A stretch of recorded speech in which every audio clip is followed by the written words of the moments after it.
and here to tell you more about what we're going to be doing and what Telarus has been doing the past year. Please welcome Telarus CEO, Mr. Adam Edwards. Come on, Adam.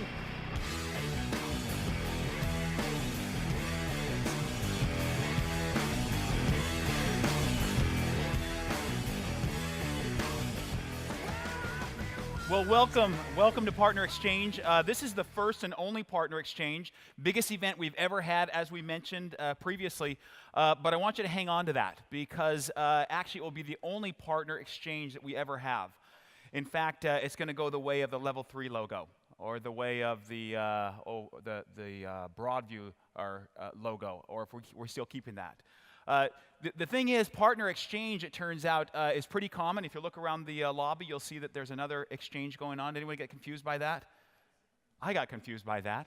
It's kind of like going to preschool and realizing that your kid is named the same as everyone else there, that they're all Ava, or I think in my day was Jennifer and Amy, and all had the same name.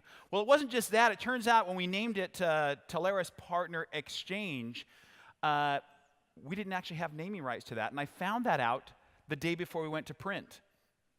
And I found that out through a legal letter that showed up and said, hey, trademark infringement, how about you lay off our property rights? This is our intellectual property, and would appreciate if you didn't use that.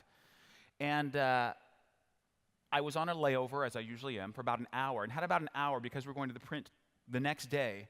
And we had to figure out what we're doing with Partner Exchange. And of course, when something like that happens, anyone who gets a legal letter in the mail tenses up, and you decide, what are you going to do? You start getting defensive. We're going to fight back. You know, we'll deal with the damages. We'll do what it takes. But we've got to change everything, or we've got to just run forward. So I start smiling and dialing. It turns out Partner Exchange is actually owned by the channel company. That's the parent company of CRN. And so as I reached out to them, didn't have any of their numbers, but I just started from the top, like you do. You're in sales, right? So you start with the chairman, and then the CEO, and then the president. I just keep dialing until someone picks up. Finally, the CFO calls me and says, I think you're looking for me. Everyone stopped him by my office and says, you're looking for me. And I said, was the letter from the attorney started by you? And he said, yes. I said, yes, I'm looking for you. Can we talk? And I said, listen, we're going to print tomorrow. We recognize you've used this name before. Didn't realize. See, it turns out our partner summit was in the summits. And when we're going to Florida, we realized that's not a summit. It's at sea level. So the double meaning doesn't work there anymore. And we can't go with plateau. It's not a plateau either. I believe we're about 2 feet above sea level. So we figured we'd use what carrier sales used in the past, which was Partner Exchange. And did not mean to take away anything from you. We're happy not to use that in the future, but I'm in a bind here.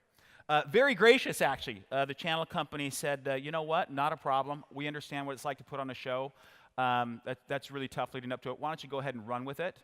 Go ahead and use it, and then if you could not use it in the future, we would most appreciate that. So very gracious, kind of unexpected as well. Isn't that nice?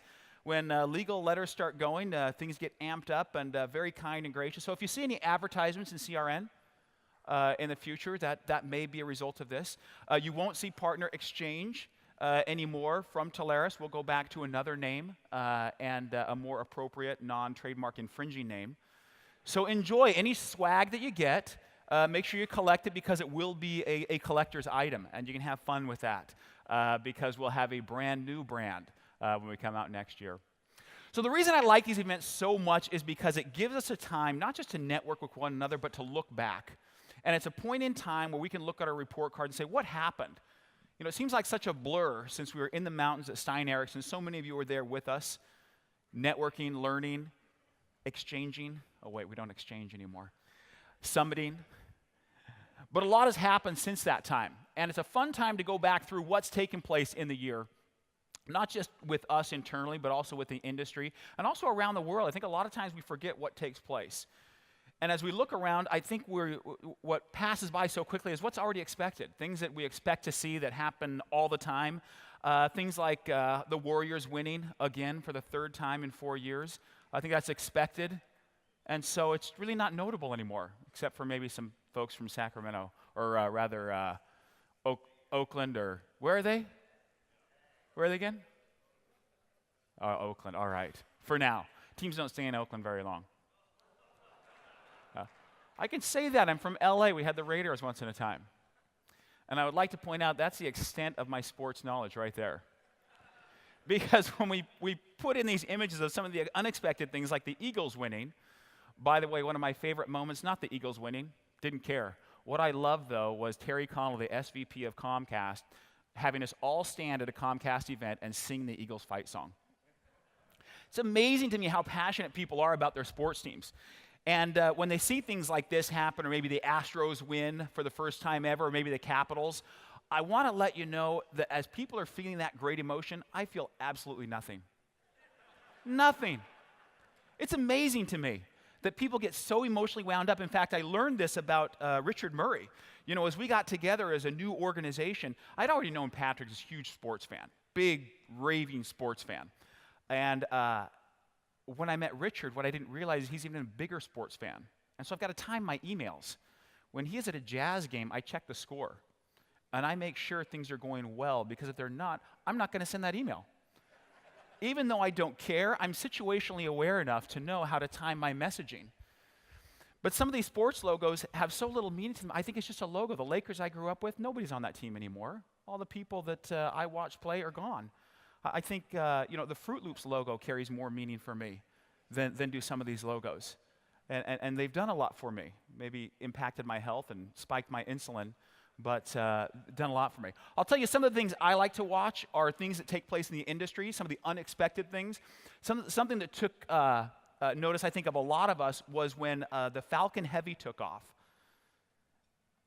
and launched into space a test payload. Now, typically a test payload is a load of concrete, because there's a 50% chance the rocket's just going to blow up.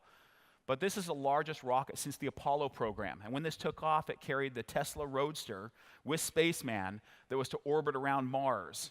And of course, they overshot Mars, so it'll be orbiting somewhere else around the sun for the next few million years, which I thought was absolutely amazing. Things like that captivate our attention and give us an idea of what's going to happen. But yet again, some of the things we see are just expected. They're kind of the normal thing. Things like data breaches. We saw quite a few companies breached since we last met. These companies that lost data, some of our personal information, credit card data. In fact, personal information has been such an issue that we've seen new regulation. And that's not unexpected. Of course that's going to happen. That's a natural reaction to the state of things as they are. This, however, may be a little unexpected. Having lived in Korea when this guy's grandfather was ruling the country, by the way, it was not Trump's grandfather. It was Mr. Kim's grandfather. To see them actually come together after threatening not to and after trading insults, truly unexpected. And I think those, again, are the things that captivate our attention. Some of the things in our industry, maybe not so unexpected. This had been talked about for so long. In fact, not a new trend either. We're seeing this trend happen more and more. We saw Comcast pick up NBC Universal. That's just the trend of distribution.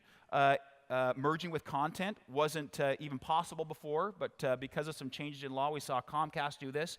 We now see AT&T picking up Time Warner. Yay, we can all stream HBO on our AT&T wireless phones, right? Is that the outcome for us there? That's the big upshot right there. They're going to take on $85 billion in debt, and we're going to stream HBO on our phones. Great, I like that. Also, what took place this tie-up, also not unexpected. This has been talked about for a while. Regulators had a problem with it a few years ago, but once again, consolidation. That's not unexpected. Some of the things within Telarus that took place in the last year, not unexpected as well. We go through these report cards. We like to think of this time as a report card of looking back and how did we do. Continued growth, and I think you've grown used to that. We continue to see growth. 40% sales growth actually in 2017. We continue to go at a rapid rate. I don't think that's just a reflection of Telarus. I think that's more a reflection of you. Because Telarus numbers are really an aggregation of what you have done as sales partners. But also, I think what's interesting is the areas that are accelerating even faster. Overall, all sales growing 40%, that's nice. But I think what's a lot more important, is that me? Am I speaking in two voices? That's amazing. It's coming out of the speaker.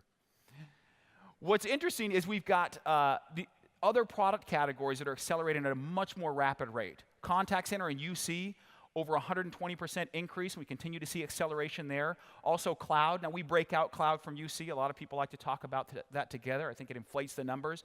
But cloud, true cloud, the cloud that is non-UC, we see compute and store accelerating rapidly, and we saw 140% growth there. And of course, SD-WAN, a part of every multi-site conversation, growing significantly there. One other thing that's always expected, I think, when we get together is new tools. Now, we launched these tools a while ago, but what you see in the matrices is that there are going to be continual upgrades, new providers added, new features added. You know, the name of the game is not pricing anymore. Long ago, we created GeoQuote to make things easier, faster, helped with transactional sales, but the name of the game now is knowledge, getting information in your hand faster to be able to have an intelligent conversation and know which supplier you want to work with on a particular engagement. So we've continued to upgrade these tools and add to these tools, and you watch them update in the palm of your hand during the year. Also, we launched last year at Summit Moonrise, so you could get the current status of your orders and their implementation. That continues to be updated as well. In fact, we hired an individual specifically to make sure this was up to date and you had accurate information in your hand, so that when your customer asked you, where is my stuff, you weren't standing flat on your feet. Additionally, last year added a good number of providers in all different categories. And that's unique for us. We've never seen our provider portfolio grow at this rapid a rate, and I'll talk about that in just a bit. But I think what was unexpected for most of you was this combination of companies.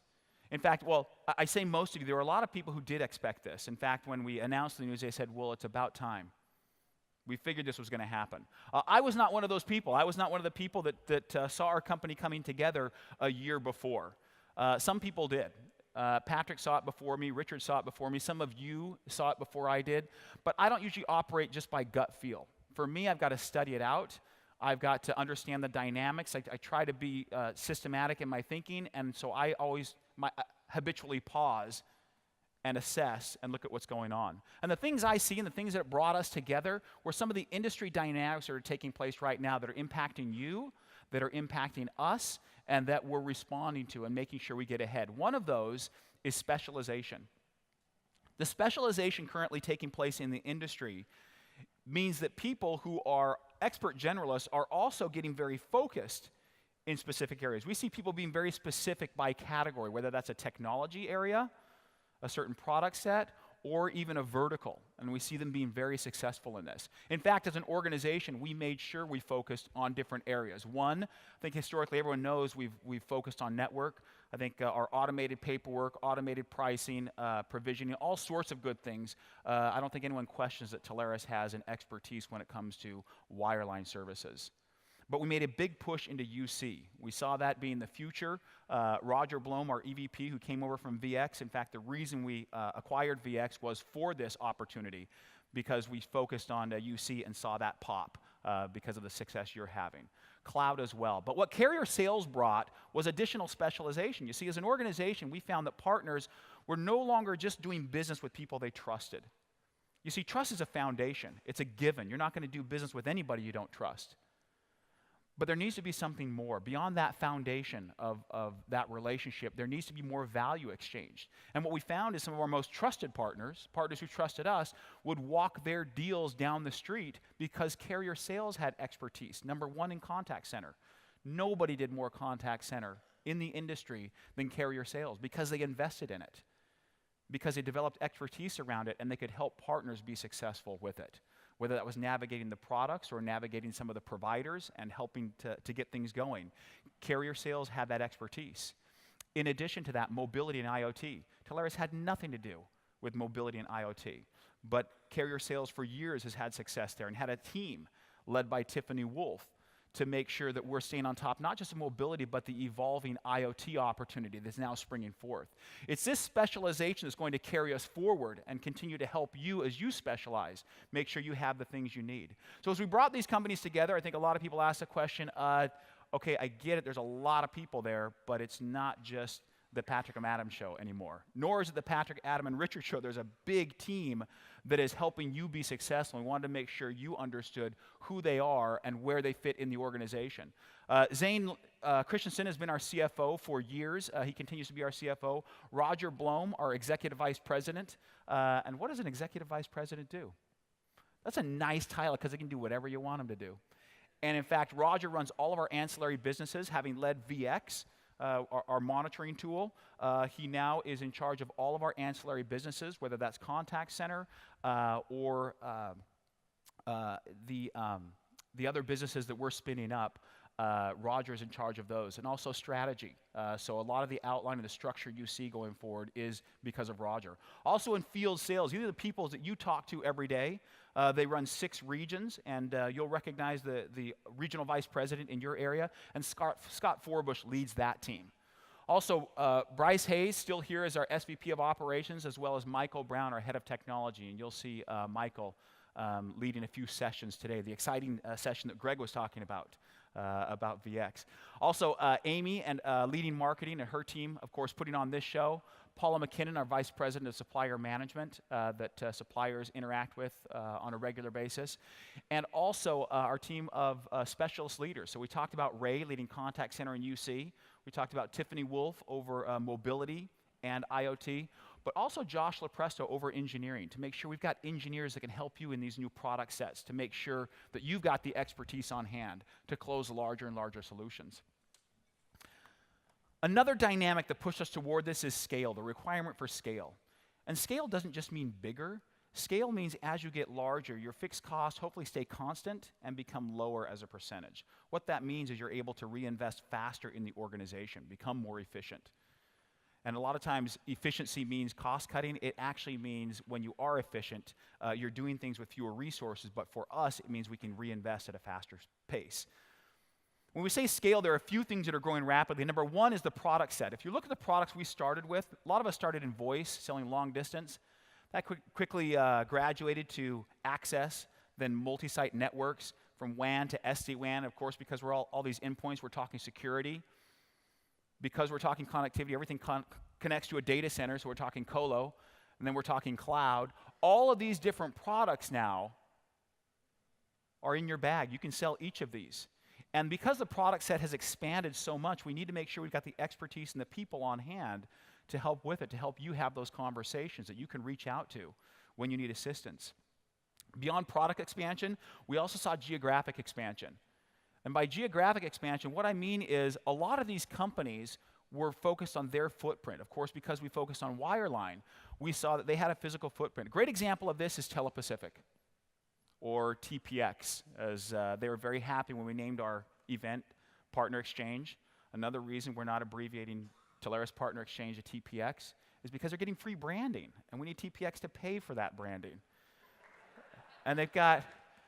In fact, some of their competitors were advertising for them when you abbreviated Telarus Partner Exchange to TPX. But Telepacific actually started in California. We worked with them, and they were great. Our complaint about them was, you're only in California. And so they said, okay, we'll buy a company in Texas. How's that? And a little sliver of Nevada. And we said, that's great, but they're only in California, Texas, and a sliver of Nevada. Of course, when the product set changed and evolved, when they bought DSCI, what it meant was they're now a national provider of services. They can provide national services across the country. So they went from a footprint of about 15 to 20% of the population to 100% of the population. Now, how do you get to a population like that? How do you get to all those new customers? Well, you can either hire a sales team or you can bring in partners. But you see, that's not unique to TPX.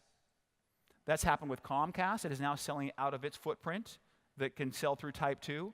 Spectrum is the same. CenturyLink is the same. In fact, when I talk about CenturyLink, I want to talk for a bit about global, because the same fundamentals exist globally as they exist domestically. Those fundamentals being, whenever there's complexity in the product and there's choice available, people are going to reach out to a third-party advisor like you. Now, I realize that's not a map of the world. That happens to be Australia. The reason Australia is up is because we decided to dip our toe in the water and try Australia and see, hey, would the same dynamics work? Well, it turns out it's working phenomenally well. The partners we talk to, or prospective partners rather, we talk to there, are excited about the opportunity. They see what you're seeing. We haven't even launched yet. So we've been signing partners. There's already a deal pipeline with some of our suppliers who are there already, who have invested and have channel personnel there. We don't see that trend letting up. Because as you can all of a sudden have no barriers and distribute your product anywhere in the world, the question is, who's going to sell it? It may be cloud, it may be easy to turn up and to service, but who's going to sell it? And the answer is you. Partners are going to sell it, people who have the relationships. In addition to geographic expansion, we're seeing also expansion in opportunity size. You know, in 2016, our top partner sold a great amount, but in 2017, that partner would have been number 8. 7 people sold more in 2017 than our top partner in 2016. Don't worry, our top partner in 2016 was no slouch, actually increased their sales significantly as well, and is not number 8 in 2017 because they saw larger deal size and more deal flow. Turns out they were number 2 in 2017. But that continuous expansion in the deal flow that we're seeing is also in deal size. When we look at our top 10 accounts that were sold in 2016 and 2017 that you sold, the median has increased by 57, not the average. You see, one massive sale can skew your average. The median, meaning half or above and half or below, increased 57%. And that's taken a lot of people by surprise. When we talk about the unexpected, of course, not expected by you.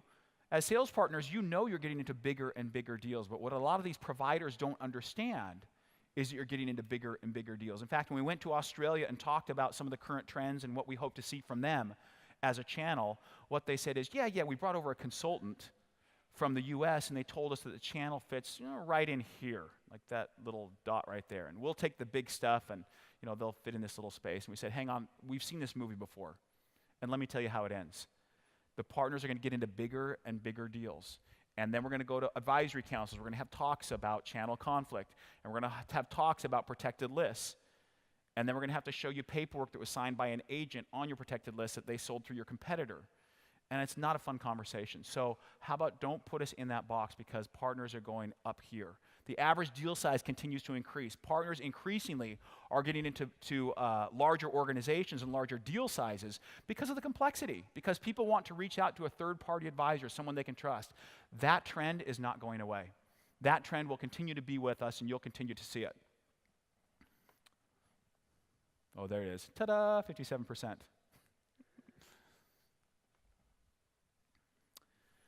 Sometimes I think we suffer from incrementalism.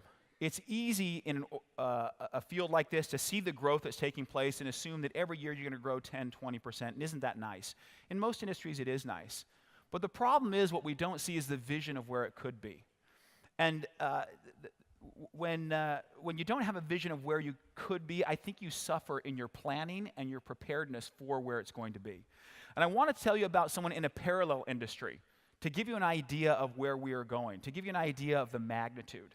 You see, this individual's last name was Stone. And Mr. Stone was born at the turn of the century. His father died when he was 3 years old. He had a mother and no siblings, and he had to work to help provide. He sold newspapers on the corner. In fact, he got smart and started going into restaurants and selling them. Found that if he was nice and polite to the restaurant owner would let him sell directly to the customer. He did so well that he bought a newsstand at 13 years old, owned his own newsstand, but then had to go and help his mother go and sell insurance. So at the age of 13, he sold his newsstand, his first business, and moved from Chicago to Detroit. And this young boy, Clement Stone, went and started selling insurance at his mother's insurance agency. And he started a new company called American Casualty, and he grew that company. And it turns out he took a big setback in the Depression, went from 1,000 agents down to 100, lost 90% of his staff. But he was an enterprising young person, like a lot of young people at that time, read a book that inspired him. A lot of kids who were poor, there was actually a book written for them, and some of you may have read this, Think and Grow Rich. It's one of those timeless classics.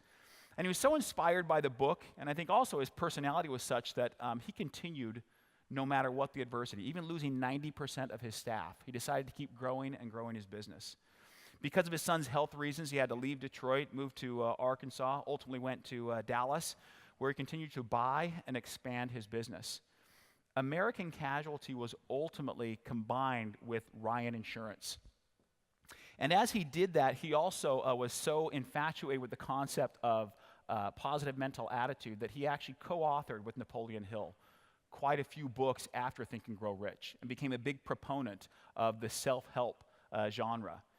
This person, Clifford Stone, sold his company to Ryan International and renamed it Aon. And a lot of you haven't heard that name unless, of course, you're a sports fan. Me not being a sports fan, I recognize it because of the name on big buildings in a lot of different cities. Aon is a Gaelic word for one. It was a combination of these two companies. And they sponsored Manchester United to get their name out. They still sponsor the training facility, and they paid about $260 million for that, for awareness. But of course, a company their size can afford to do that because that company has over 69,000 employees now and revenues of almost $12 billion. And I think if we can stand back and look at what we're doing and then see where it goes, to look at other parallels, I think helps quite a bit. Because that business is in the same business as what you're doing right now. Insurance brokerage, risk assessment and risk advisement, HR consulting, they're third-party advisors. And a company that large is now $12 billion. By the way, they're not the biggest. The biggest is Marsh & McLennan. If you take a look at these revenues, even bigger, 65,000 employees. And then Willis Towers Watson. By the way, if you've been to the Sears Tower lately, notice it's changed to Willis. It's that Willis. That's a company that's just like your company, that runs parallel to yours. They're just on a different timeline. The only difference between them and you is that they've had time. And I hope that when you think about your business, you're not thinking as an incremental 10%, 20% per year, but that you can leap forward and you can be like these large companies because they've had time, but they've also had vision to put this together. And that's where we're going because the pattern has not changed. Human nature has not changed in that when there's complexity, when there's choice around and we need help and we're making a big purchase, we need someone to advise us, someone who's seen this situation a lot before. That's why that industry is so big. And to give you an idea of the earnings that are taking place, I estimate, these are my personal estimates, that agents in this industry are making about $1 billion per year in commission. And who doesn't want $1 billion? $1 billion sounds nice, right? Problem is it's spread among quite a few companies. But when you look at the insurance industry and what insurance made last year, it was over $300 billion, to give you an idea of the scale. And that's where we're headed. And because we haven't been there, I think a lot of times it's hard to see where it's going. It's hard to imagine that truly is possible. But the way you do it is continuing doing what we're doing. You plan for what's expected.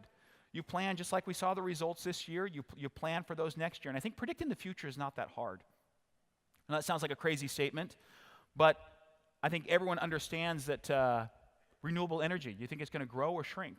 I think we can see the trend right now. Yeah, it's going to grow.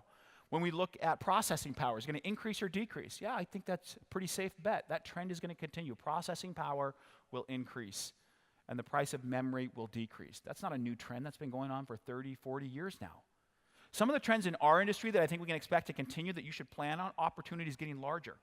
We know that because we live it. We see bigger opportunities all the time. We see partners engaged in deals that nobody thought they had any business in. I actually believe that every deal that takes place right now in the country, there's an agent involved. Whether they win it or not is a different question, but I believe over time they'll win more and more. But in every major transaction, when it comes to technology, there is an agent there. Deals are getting bigger. Plan on it. Expect it. Next, agencies are going to grow. We see you reinvesting your capital in your business, and those who have are creating machines.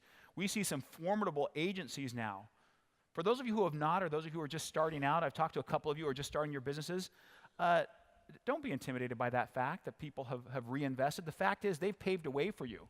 There's so many conversations you don't have to have now, like justifying the channel. You know that 5, 10 years ago, we used to have to justify our own existence. That's not the case anymore. We see a lot of investment coming into the channel. And if you see people ahead of you who have already invested in their country, keep in mind the scale.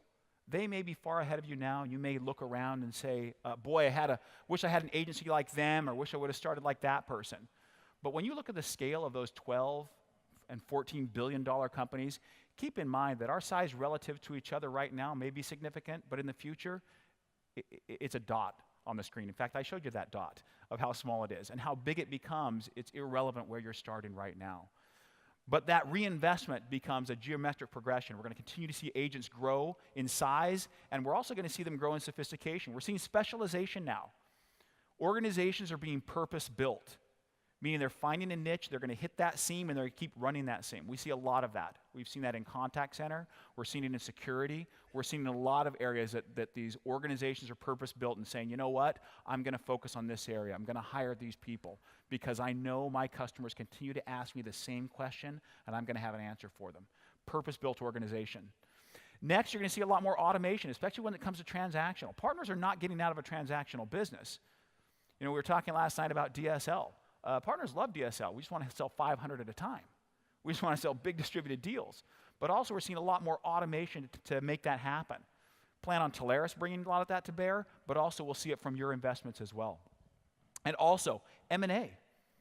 We're going to see more and more M&A in the space. Of course, we're used to it among suppliers, but you're going to see it among your peers as well. Some of you are going to be merging. Some of you are going to be acquiring. Some of you are just going to sell and say, you know what, I've had a great run, but I'd like someone else to take it from here. And that's okay too. In fact, we're going to have a session on that tomorrow. Richard Murray has done quite a bit and has quite a bit of experience in M&A in this area, and he's going to impart to you some information. Whether you want to be on the acquiring side, the merging side, or on the selling side, great information there, but expect it. We're going to see it. What you need to be aware of, though, is the unexpected. I think it's the unexpected where we can see our biggest opportunities. It's the unexpected that throws us for a loop. And to illustrate that, I want to talk about this individual here. This is not Julian Assange. I believe I had that question yesterday as I was reviewing my slides. This is Jamie Dimon. And for anybody who knows Jamie Dimon, he did not come from that poor upbringing, that rags to riches story that Clement Stone did when he built Aon Insurance. Jamie Dimon actually was the son of Greek immigrants who came to the United States and were very successful. So he had a privileged upbringing. He graduated high school, went to Harvard Business School, interned at Shearson, which became Shearson Lehman. And when he was about to graduate, got an offer from Goldman Sachs, a very lucrative job offer. And he turned it down. The thing is, nobody turns down Goldman Sachs. That is the place to go to define yourself in your career, to build your resume in the industry. And he decided to turn it down. And the reason he did is because of an individual named Sandy Weil.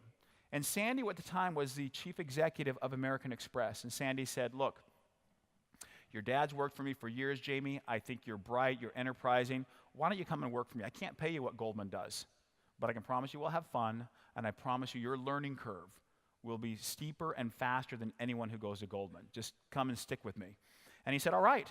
So he turned down Goldman, took the salary cut, and joined American Express. Well, it turned out maybe not a great move because Sandy Weil was shown the door after that. He was not really American Express material. American Express is very, very white collar, very structured and organized and bureaucratic. And Sandy Weil was not. In fact, his biography, if you ever read it, is called Tearing Down the Walls, which I think is a description of his personality. So he was asked to leave, and Jamie went with him. And they went and they bought a community bank. And with that community bank, they decided to buy another and another and another.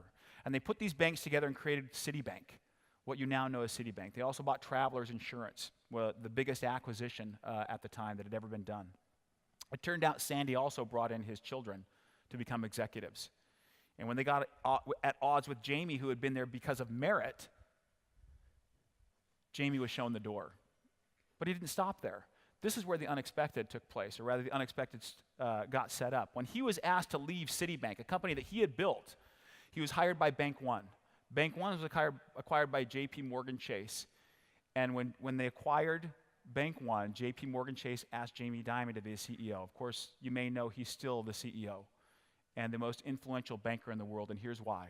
Because he set up a concept he called the fortress balance sheet. Because he prepared that for anything to happen, he would be ready for it. His organization would be ready for it. This is something he learned while at Citibank, to set up the fortress balance sheet. Unfortunately, at Citibank, they forgot that lesson. They brought in a different CEO, and they didn't have a fortress balance sheet. In 2008, when the market melted down, it was J.P. Morgan Chase that became the kingmaker of the financial world. Because of the Treasury that reached out to J.P. Morgan Chase, or rather to Jamie Dimon, and said, Jamie, we need you to buy a company. The company is Bear Stearns. Will you do it? Yeah, I'll do it. Great. We've got another company. The company's Lehman. Would you buy it? No, I'm not going to buy it. Of course, we know what happened to Lehman. They went bankrupt.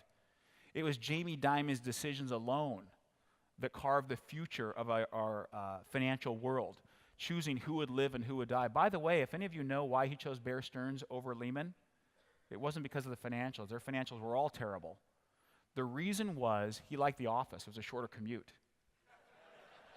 That's why Bear Stearns stuck around and Lehman did not, is because this man decided he wanted a shorter commute. But because he was prepared for the unexpected, he took a giant leap forward. It's just like Clement Stone, being prepared for the unexpected, for the Depression, when he had to lay off 90% of his staff. What he did at that time was he drilled down and he focused on training. He said, you know what, if I've only got 100 agents to work with, they're going to be the best agents the world's ever seen.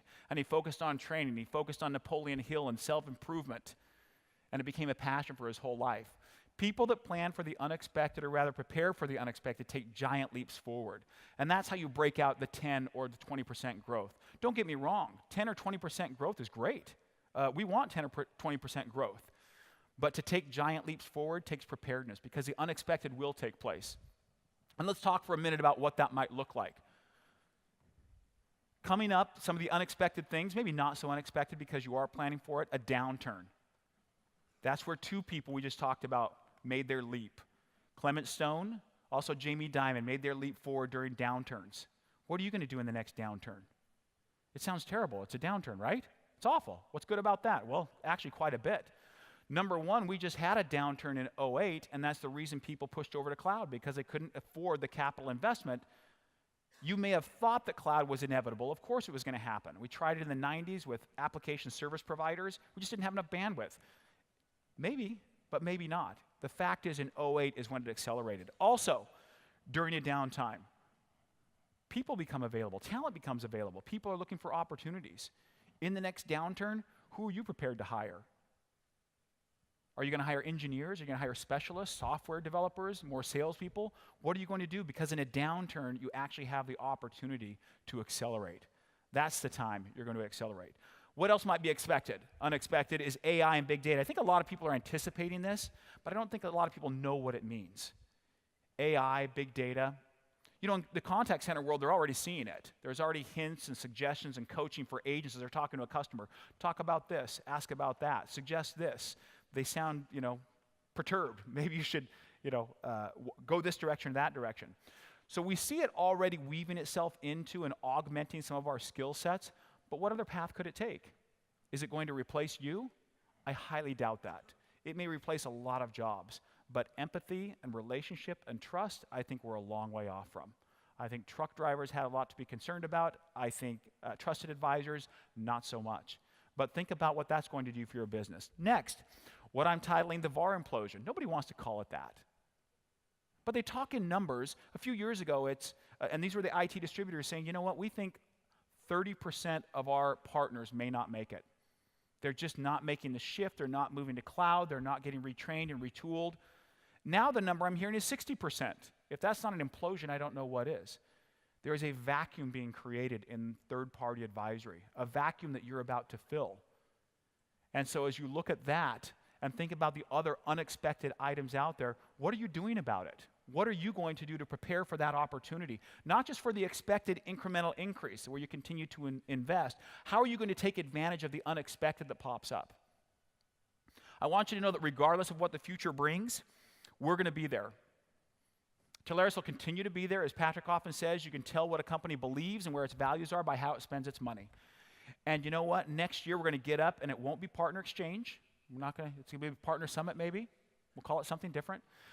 But we're going to get together in a little over a year from now, and we're going to talk again. And you're going to hear the same things that you would expect. Telarus has built more tools. We've seen more growth because partners have continued to accelerate. We see deal size go up. That's not news. We're going to continue to see that, and Telarus will continue to invest in your success. In fact, what we'll continue to do is build services as well, like account management, that partners have gravitated toward and said, I'm missing that piece in my business. You'll continue to see us focus on areas of expertise, just like the specialization organizations we have now. Our contact center, our UC organization will continue to grow. Mobility and IoT, our cloud organization. You will see those areas of expertise grow so we can help you. The only reason we grow them is because you're asking for them, saying, I need help here. My customers are asking me these questions. I can't necessarily make the investment right now. Can you come in and work with me? But then there'll be the unexpected. And what I want to assure you is that we are planning for that. In fact, we are hoping for it, because that's where you make the giant leap. And it's not just you, it's Telarus that will make a giant leap as well, because we're in this together. As you grow, we grow. And so any way in which we can enable you to take advantage of that, we're going to. Whether that's financing to make sure you can make those hires in downturn, whether that means additional expertise we're going to hire, whatever it is, we're preparing for it because that's where we make our giant leap together. And that's how we do it. That's how we've done it for years, for the last 16 years now, is together. Is because the industry is there, the fundamentals are sound, whether here in the US or around the globe. As long as we continue in that capacity as trusted advisor and work together, that market's going to expand and your opportunity is going to expand. I hope you seize it. And I know you will. You wouldn't be here and you wouldn't have traveled this far and taken this time to be an event like this if you weren't serious about it. So enjoy the time here, enjoy the event, network. Find the people around you who are going to be your big partners. Or who knows, maybe you're going to acquire them in a couple of years or they're going to acquire you. Maybe you'll join together. More likely than not, you're going to collaborate with them. You're going to learn from them. Take advantage of the providers around you and the expertise that they bring to bear, the service offerings. We've seen it expand rapidly, and it's hard to keep track of. But one thing that doesn't change is the trust that exists when people get together like this. That's something technology has not been able to breach yet, is the ability for people to get together and talk face-to-face about business and how we grow together. I'm excited about the opportunity where we're going. We could not get there without you, so thank you so much for your investment in Telarus. Thank you so much for being here, and have a wonderful first and only partner exchange.